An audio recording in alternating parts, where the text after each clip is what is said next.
Hello guys, कैसे हैं आप सभी।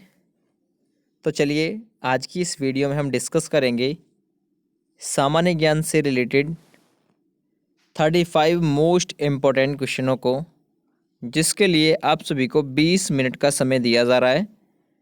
ये पहला मॉक टेस्ट है सामान्य ज्ञान से। ये video UP police, jail warden, UP लेखपाल, UP lower BCS, Delhi police, RRB NTPC, group D, UPSI जैसी सभी परीक्षाओं के लिए काफ़ी ज़्यादा खास है।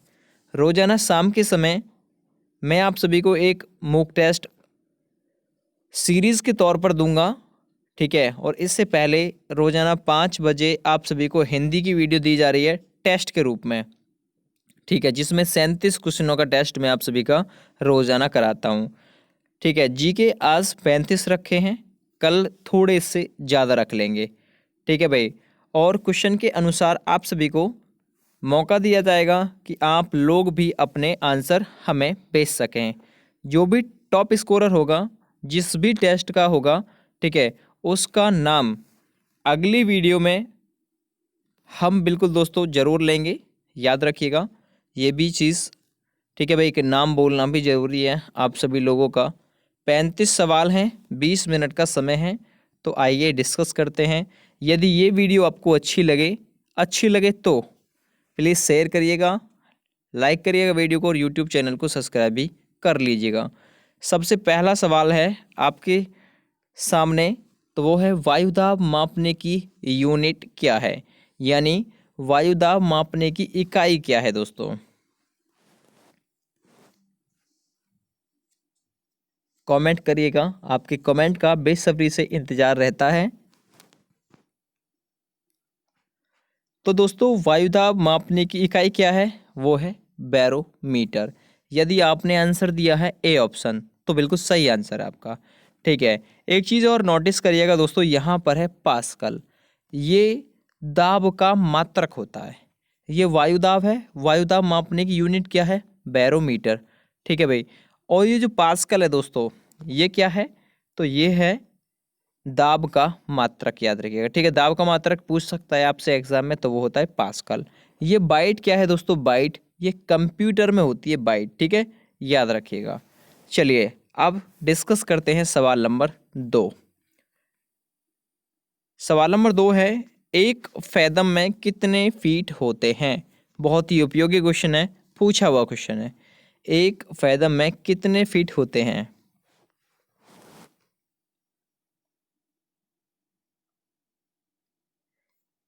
कमेंट करिएगा जल्दी से। एक फैदम में कितने फीट होते हैं दोस्तों, एक फैदम बराबर होता है 6 फीट के, ठीक है भाई, याद रखिएगा। एक नॉटिकल मील बराबर कितने किलोमीटर होते हैं दोस्तों, तो ये यहाँ 1.85 किलोमीटर जो लिखा हुआ है, ये किसके बराबर होता है दोस्तों, ये होता है एक नॉटिकल मील के बराबर, ये भी याद रखिएगा। और एक मील बराबर होता है दोस्तों 1.60 फीट, ठीक है, याद रखिएगा।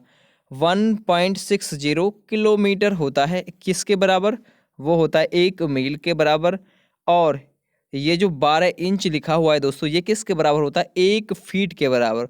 तो एक फीट बराबर कितना होता है दोस्तों, 12 इंच, ठीक है भाई, क्लियर हो गया। और एक मील बराबर 1.60 किलोमीटर, एक नॉटिकल मील बराबर होता है 1.85 किलोमीटर।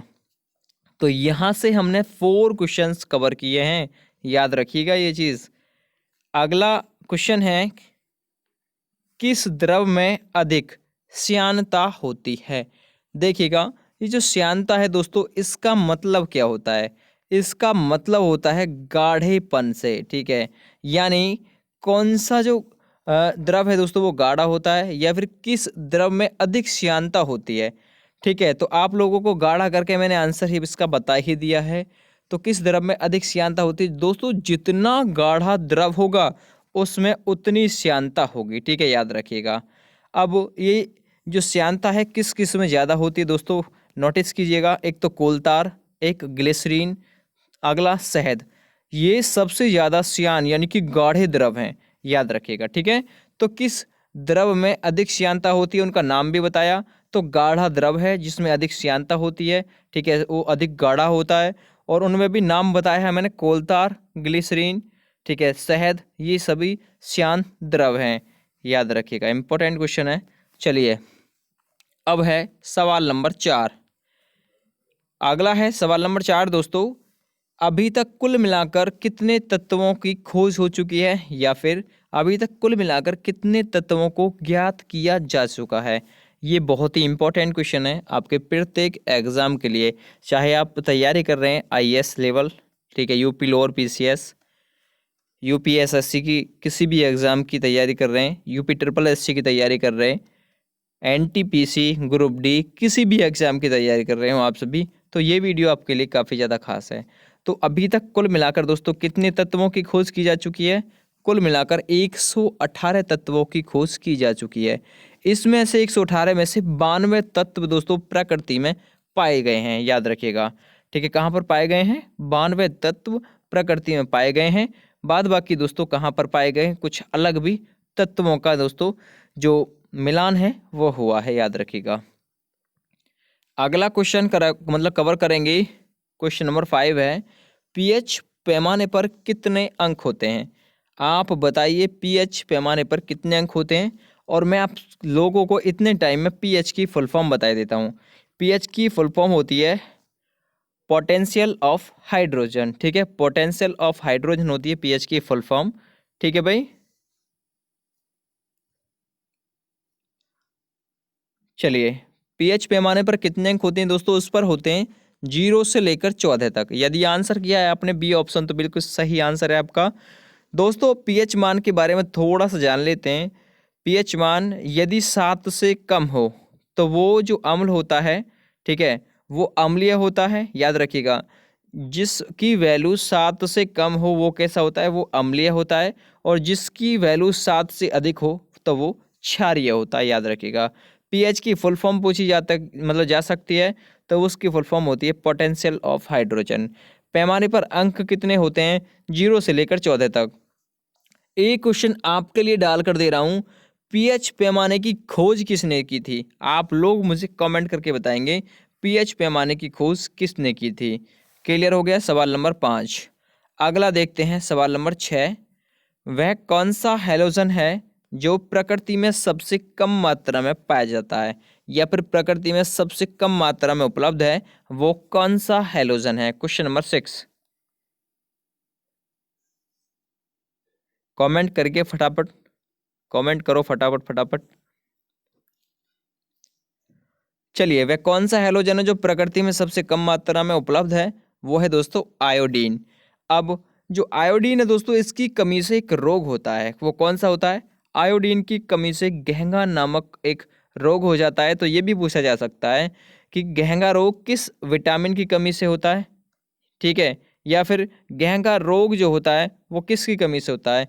तो वो होता है आयोडीन की कमी से, ठीक है भाई। क्लियर हो गया। अगला क्वेश्चन हम कवर करेंगे, क्वेश्चन नंबर 7 है, मूत्र का रंग पीला, हल्का पीला जो होता है, मूत्र का रंग हल्का पीला किसकी कमी के कारण होता है, या फिर किसके कारण होता है?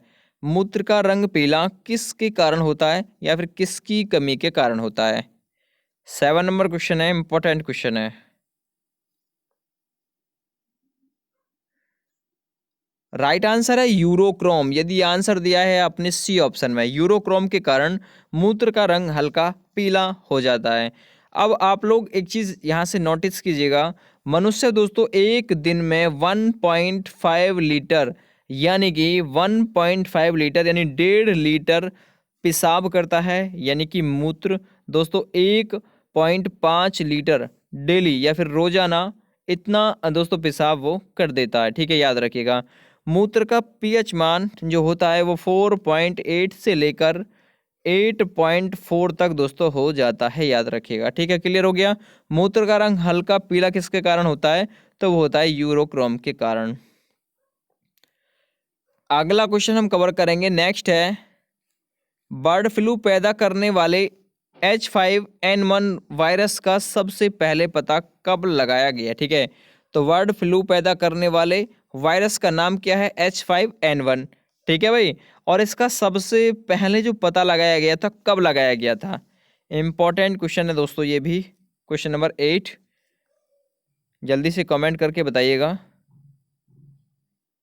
चलिए दोस्तों, राइट आंसर है इसका 1997। यदि आपने चुना है बी ऑप्शन तो बिल्कुल सही आंसर इसका हो जाएगा। ठीक है भाई। चलिए नेक्स्ट क्वेश्चन नंबर 9। खगोलीय पिंडों का अध्ययन किस विज्ञान के अंतर्गत किया जाता है? 9 नंबर क्वेश्चन है, खगोलीय पिंडों का अध्ययन किस विज्ञान के अंतर्गत किया जाता है?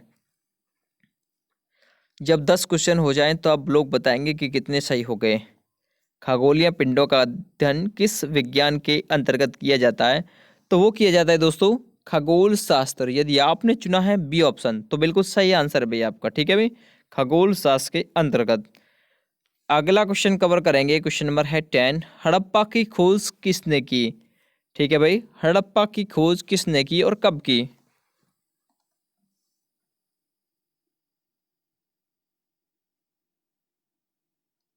भाई सही आंसर है इसका, सभी लोग कमेंट करिएगा, मैं भी बता रहा हूँ। तो सही आंसर है दयाराम साहनी ने की थी हड़प्पा की खोज। कब की थी? 1921 में की थी, सर जॉन मार्शल की अध्यक्षता में। और राखल दास बनर्जी ने क्या किया था दोस्तों? मोहनजोदड़ो की खोज की थी। कब की थी? 1922 में राखल दास बनर्जी ने मोहनजोदड़ो की खोज की थी, याद रखिएगा। इंपॉर्टेंट क्वेश्चन है ये भी। अगला क्वेश्चन है, गोत्र शब्द का सर्वप्रथम उल्लेख किस वेद में हुआ है? गोत्र का। सवाल नंबर 11।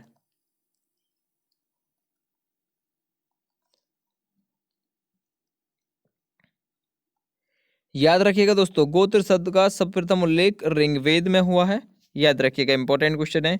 ऋग्वेद में दोस्तों जो ऋचाएं हैं वो कुल मिलाकर या फिर सूक्त हैं वो है 1028। ठीक है भाई। ऋग्वेद की जो खोज की थी या फिर रचना की थी वो की थी विश्वामित्र ने। याद रखिएगा, इंपॉर्टेंट ये क्वेश्चन है। अगला क्वेश्चन हम कवर करेंगे, नेक्स्ट है क्वेश्चन नंबर 12। भोपाल शहर की स्थापना किसने की? क्वेश्चन नंबर 12, भोपाल शहर की स्थापना किसने की?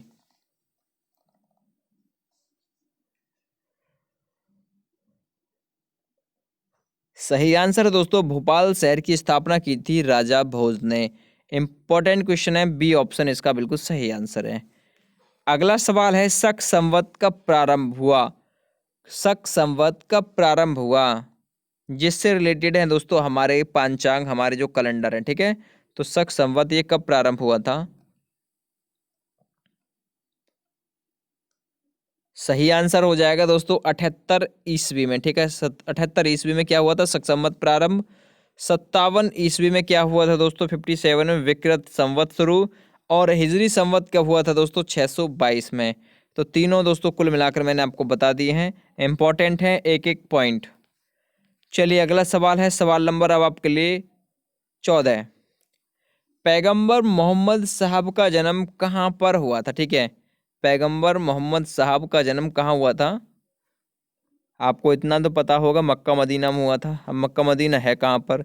ये सऊदी अरब में है। ठीक है, तो पैगंबर मोहम्मद का जन्म कब हुआ था ये भी आप लोगों को बताऊंगा, और कहाँ पर हुआ था, ये हुआ था सऊदी अरब में। और इतना इससे जोड़कर याद रखिएगा, 570। ठीक है, 570 ईस्वी में दोस्तों इनका क्या हुआ था? इनका जन्म हुआ था मक्का मदीना, जो कि सऊदी अरब में है, पैगंबर मोहम्मद साहब का जन्म। चलिए अगला क्वेश्चन है, तराइन का प्रथम युद्ध कब हुआ? उपयोगी क्वेश्चन है, क्वेश्चन नंबर 15। कितने सही हो गए अभी तक आप लोगों के? मुझे कमेंट करके जरूर कंफर्म करा दीजिए, तराइन का प्रथम युद्ध कब हुआ था, ये क्वेश्चन है।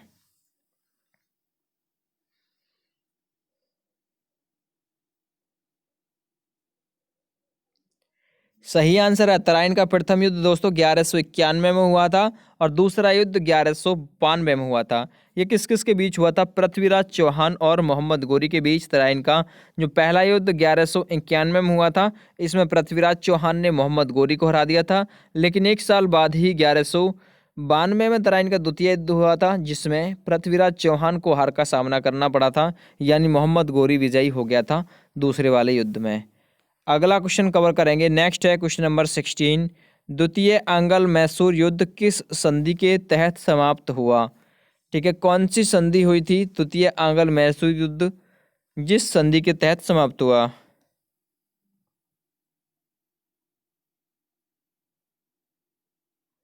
चलिए दोस्तों, तो ये हुआ था मंगलौर की संधि। ठीक है, मंगलौर की जो संधि थी वो कब हुई थी?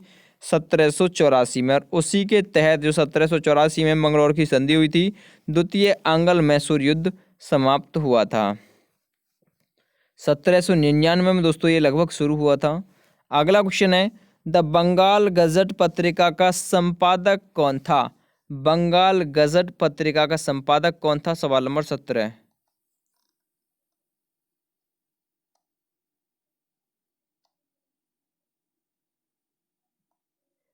सही आंसर है दोस्तों जेम्स हिक्की। ए ऑप्शन बिल्कुल सही है। ठीक है, तो कौन था द बंगाल गजट का संस्थापक? James Hickey. कब किया था इसने संपादन? 1780 में। ठीक है भाई, याद रखिएगा। और इससे जोड़कर याद रखिएगा कहाँ पर? कोलकाता में। ठीक है, ये भी याद रखिएगा। ठीक है, कोलकाता में। इंपॉर्टेंट पॉइंट है एक एक। अगला क्वेश्चन हम कवर करेंगे, नेक्स्ट है, आत्मीय सभा का संस्थापक कौन था? क्वेश्चन नंबर 18, आत्मीय सभा का संस्थापक कौन था? सवाल नंबर 18।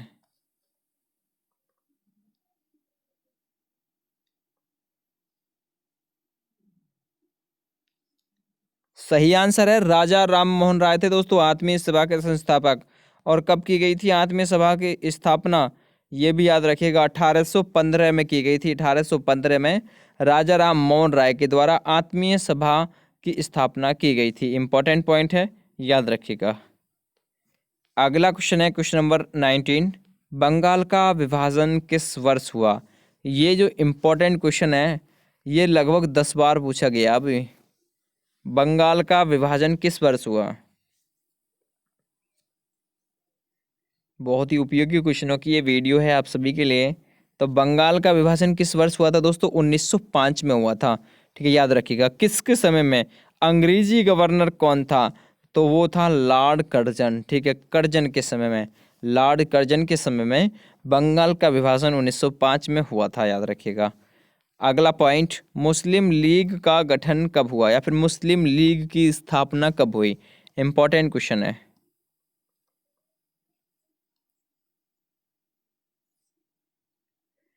कमेंट करके बताइएगा जल्दी से, मुस्लिम लीग का गठन कब हुआ? सही आंसर हो जाएगा दोस्तों बी ऑप्शन। यदि बी ऑप्शन में जवाब आया है तो बिल्कुल सही है। मुस्लिम लीग का गठन कब हुआ था? 1906 में। कहाँ पर हुआ था? तो ढाका में। ठीक है, याद रखिएगा, ढाका में मुस्लिम लीग का गठन हुआ था, याद रखिएगा। बांग्लादेश की राजधानी ढाका में मुस्लिम लीग का गठन हुआ था 1906 में, याद रखिएगा। अगला पॉइंट 21, मोहिनी अट्टम किस राज्य का प्रमुख लोक नृत्य है? मोहिनी अट्टम किस राज्य का प्रमुख लोक नृत्य है? सवाल नंबर 21।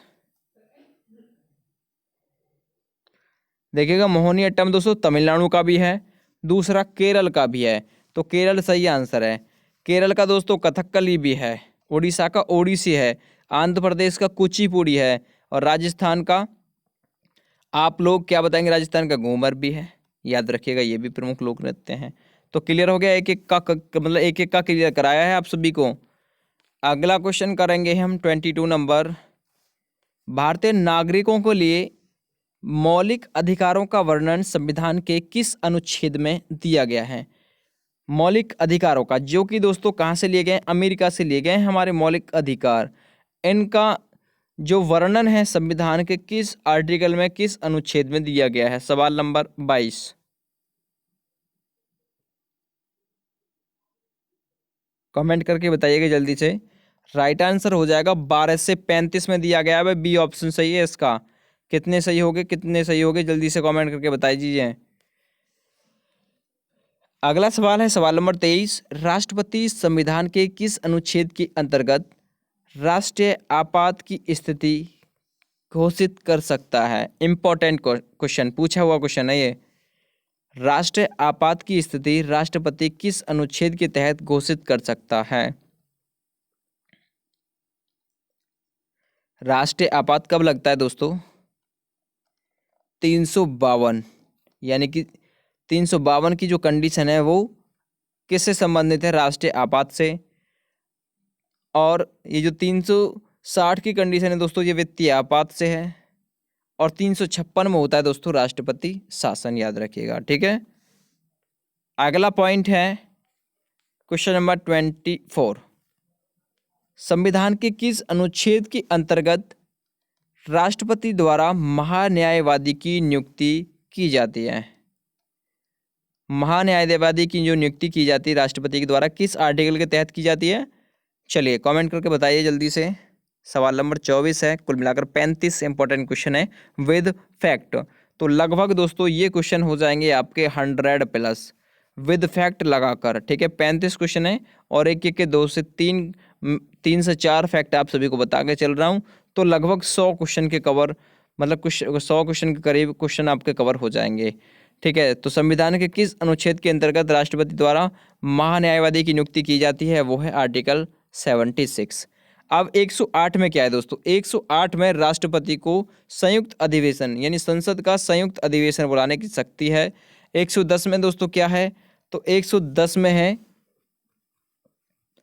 जो बजट मतलब जो होता है बजट वगैरह जो होता है 110 में वो है। तो आर्टिकल 110 में है धन विधेयक। ठीक है भाई, याद रखिएगा। 123 में क्या है? वो है आपातकाल की स्थिति, यानी कि आपातकाल घोषित कर सकता है राष्ट्रपति 123 अनुच्छेद के अंतर्गत। तो क्लियर हो गया ये। नेक्स्ट, लोकसभा का कार्यकाल कितने वर्ष का होता है? लोकसभा यानी लोगों की सभा, इसका सदस्य बनने के लिए कैंडिडेट की उम्र 25 वर्ष होनी चाहिए, ये भी पक्का है। ठीक है, लोकसभा का कार्यकाल कितने वर्ष का होता है ये आपसे पूछा है। तो दोस्तों ये होता है 5 वर्ष का। यदि आपने दिया सी आंसर तो बिल्कुल सही है, 5 वर्ष का होता है लोकसभा का कार्यकाल और इसका सदस्य बनने के लिए 25 वर्ष की आयु आपके पास में होनी चाहिए। ठीक है भाई, याद रखिएगा।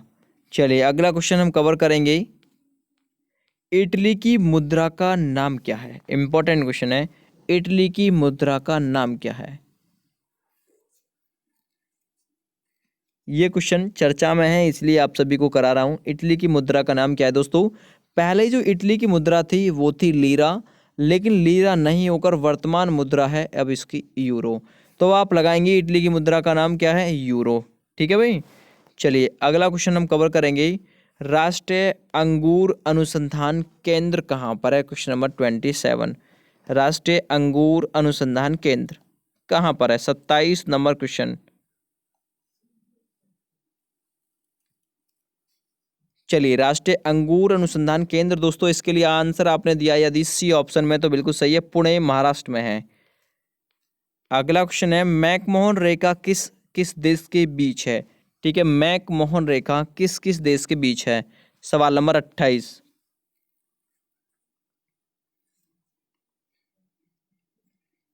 दोस्तों मैकमोहन रेखा भारत और चीन के बीच है, सी ऑप्शन सही है।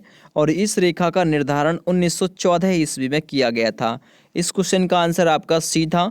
ठीक है भाई, किसने क्या क्या आंसर दिया अपना मैच कर लीजिएगा। ठीक है, आंसर असलियत में था क्या? चलिए सवाल नंबर अब देखेंगे 29, ड्यूरंड रेखा किस किस देश के बीच है? ड्यूरंड रेखा किस किस देश के बीच है? सवाल नंबर 29।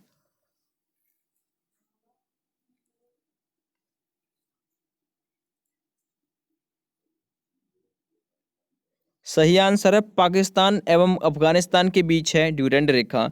इस रेखा का निर्धारण 1893 ईस्वी में किया गया था। इस रेखा की दोस्तों कुल जो लंबाई है वो है 2430 किलोमीटर, याद रखिएगा। इंपॉर्टेंट क्वेश्चन है। अगला क्वेश्चन हम कवर करेंगे दोस्तों, रेड क्लिफ रेखा किस किस देश के बीच स्थित है? रेड क्लिफ रेखा, सवाल नंबर 30।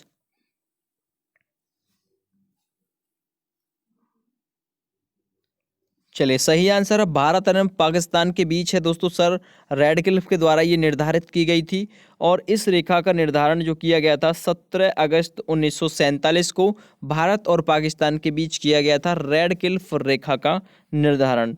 सवाल नंबर 30 का आंसर था बी। चलिए सवाल नंबर 31 है, गोरखपुर किस नदी के किनारे पर स्थित है? गोरखपुर,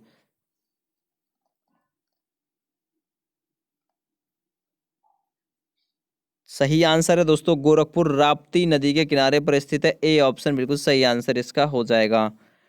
अगला सवाल है सवाल नंबर 32, चीन से कश्मीर को जोड़ने वाला प्रमुख दर्रा कौन सा है जो कि चीन से कश्मीर को जोड़ता है? सवाल नंबर 32।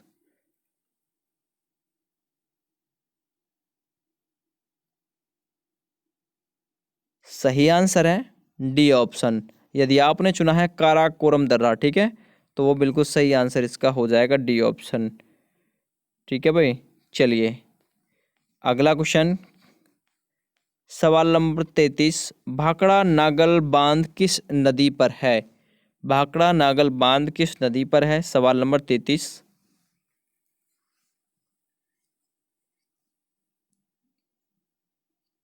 सही आंसर है इसके लिए सतलज नदी पर है भाखड़ा नागल बांध। ए ऑप्शन में जवाब दिया है तो सही आंसर है। चलिए सवाल नंबर 34 है, 5 नदियों की भूमि किसे कहते हैं? 5 नदियों की भूमि।